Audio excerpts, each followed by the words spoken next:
अब हम लोग आज सांख्यिकी का क्या प्रभाव है, सांख्यिकी का क्या महत्व है, उसी पर चर्चा कर रहे हैं। हमारे दैनिक जीवन में तरह तरह के संख्यात्मक आंकड़े देखने को मिलते हैं, जो समाचार पत्रों, विज्ञापन पत्रिकाओं, अन्य खोजों द्वारा स्रोतों द्वारा हमें प्राप्त होते हैं, जैसे खेलकूद, जनसंख्या वृद्धि, शिक्षा की उन्नत, साक्षरता प्रसार, जन स्वास्थ्य, कृषि, पंचवर्षीय योजना में व्यय आदि। वास्तव में आधुनिक समाज में आंकड़े से अछूत किसी अंग की कल्पना करना कठिन है। इस प्रकार से हम लोग आंकड़ा एकत्रित करते हैं। आंकड़े के द्वारा हम लोग विभिन्न कार्यों को संपन्न करते हैं। विभिन्न क्षेत्रों में हुई उन्नत या प्रगति को ही प्रदर्शित नहीं करते, बल्कि इनसे भविष्य की स्थितियों का अनुमान लगाया जा सकता है। अतः हमारे लिए यह आवश्यक है कि हम इन आंकड़ों को भांति समझते तथा उनसे सही निष्कर्ष निकाल सकें। वास्तव में आंकड़ों का अध्ययन और उनसे उपयोगी सूचना प्राप्त करना ही सांख्यिकी का मूल उद्देश्य है। सांख्यिकी का शाब्दिक अर्थ है संख्या से संबंधित शास्त्र। अतः विषय के रूप में सांख्यिकी ज्ञान की वह शाखा है जिसका संबंध संख्याओं या संख्यात्मक आंकड़ों डाटा से हो। अंग्रेजी का स्टैटिक्स शब्द लैटिन भाषा के स्टेटस अथवा इटालियन भाषा के स्टैटिक्स या जर्मन भाषा के स्टैटिक शब्द से बना माना जाता है। इन सभी शब्दों का अर्थ राजनीतिक शास्त्र है। अंग्रेजी के प्रसिद्ध कवि शेक्सपियर और मिल्टन ने भी अपनी रचनाओं में स्टैटिक शब्द का प्रयोग किया है, जिसका अर्थ ऐसे व्यक्ति विशेष से है जो राज्य संचालन में महत्वपूर्ण सहायता देता है। इस प्रकार हम देखते हैं कि इस विषय की उत्पत्ति राज विज्ञान के रूप में हुई। शासन को अच्छी भली भांति चलाने के लिए राजा आंकड़ा एकत्रित करवाते थे, जैसे सेना की संख्या, रसद की मात्रा, कर्मचारियों का वेतन, भूमि कर आदि।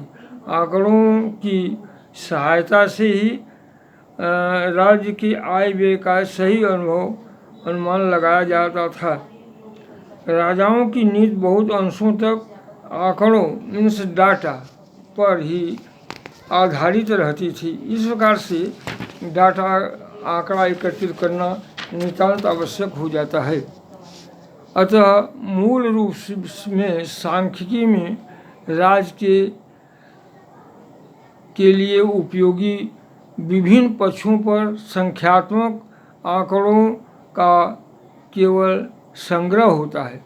ज्यों-ज्यों समय व्यतीत होता गया, शिक्षा के प्रसार एवं वैज्ञानिक उन्नति के फलस्वरूप इसका कार्य क्षेत्र बढ़ता गया और इसमें किसी भी क्षेत्र का कार्य से संबंधित आंकड़ों का संख्यात्मक संग्रह, प्रतिशत आदि की गणना, आंकड़ों से राशियों और चार्टों के रूप में प्रस्तुत करना भी आदि सम्मिलित होते गए।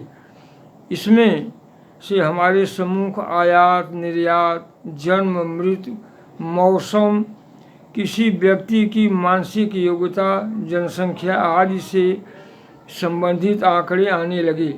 19वीं शताब्दी के समाप्त होते होते सांख्यिकी का कार्य क्षेत्र और बढ़ गया, जब इसका क्षेत्र केवल आंकड़ों के संग्रह और उसके प्रस्तुतिकरण तक ही सीमित नहीं रहा, बल्कि आंकड़ों के आधार पर उचित निष्कर्ष का निकालना तथा अनुमान लगाना अथवा उनकी व्याख्या करना भी इनमें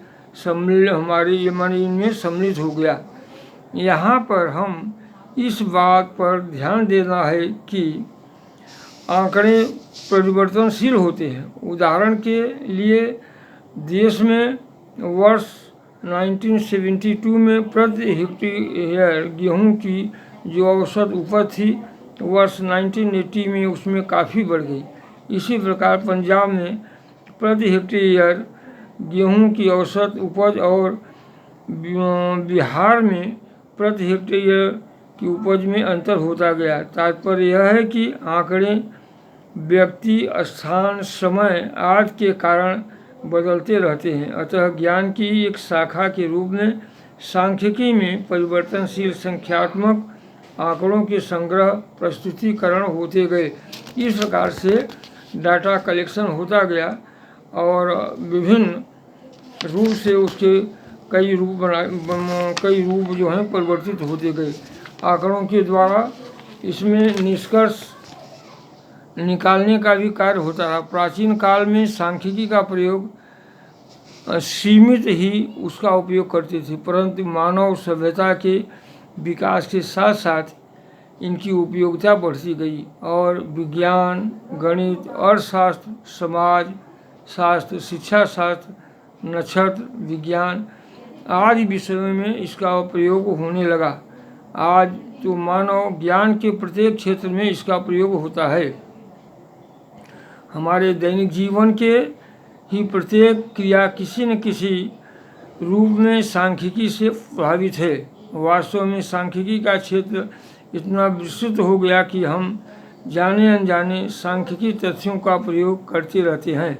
उदाहरण के लिए एक नवजात शिशु के माता पिता उसका भार जानने के लिए उत्सुक रहते हैं ताकि उसकी तुलना नवजात शिशुओं के औसत भार से उसके करके प्राप्त कर सकें और उनका बच्चा कितना स्वस्थ है इसकी जानकारी वो धीरे धीरे करते हैं।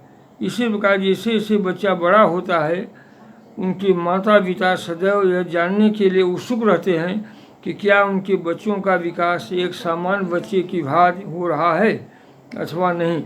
अब बाजार में बच्चे के लिए कपड़े, जूते, मोजा, टोपी आदि खरीदने जाते हैं तो दुकानदार केवल बच्चे की आयु मालूम कर इस प्रकार की सभी वस्तुएं निकाल कर दे देता है और प्रायः वे सभी बच्चे की माप की होती है। ये सभी अनुमान किस प्रकार लगाए जाते हैं, नवजात शिशुओं का औसत भार कैसे ज्ञात किया जाता है, सामान्य बच्चे से क्या अभिप्राय है, उत्पादकों से किसी आयु वर्ग के बच्चों को बिना देखे उनको किस प्रकार से ठीक नाप या व्यवस्था कर सकते हैं, ये सब आंकड़ों के द्वारा ही मालूम होते हैं। इस प्रकार से हम देखते हैं कि उसका एक ही है कि सांख्यिकी विधियों के प्रयोग द्वारा, सांख्यिकी के व्यापक प्रयोग के कारण इसका विशेष महत्व है। कुछ प्रमुख क्षेत्रों में इसका महत्व नीचे बताया जा रहा है। आज के विस्तृत एवं प्रतिस्पर्धा युक्त बाजार में व्यवसाय एवं व्यापार में सफलता पाना सरल नहीं, सफलता पाना सरल नहीं है।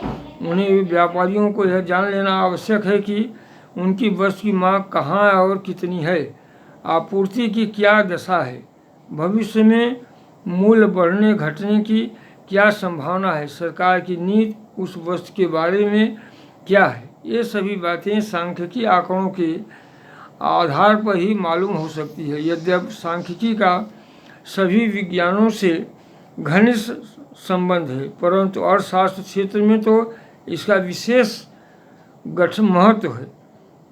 इसका कारण है कि अर्थशास्त्र के सभी विभागों उपभोग, उत्पादन, विनिमय एवं राजस्व से उनका सहारा लेना पड़ता है। वर्तमान युग नियोजन का युग है। संसार का प्रत्येक देश अपने योजना व विकास में लगा हुआ है। योजना का अर्थ है पहले से निश्चित कार्यक्रम बनाकर कार्य प्रारंभ करना। समुचित आंकड़ों के अभाव में कोई भी व्यवस्थित योजना नहीं बनाई जा सकती है। हमारे देश में पंचवर्षीय योजना चलाई जा रही है। योजना प्रारंभ करने के पहले उसका नियोजन होता है। सांख्यिकी नियोजन का आधार है।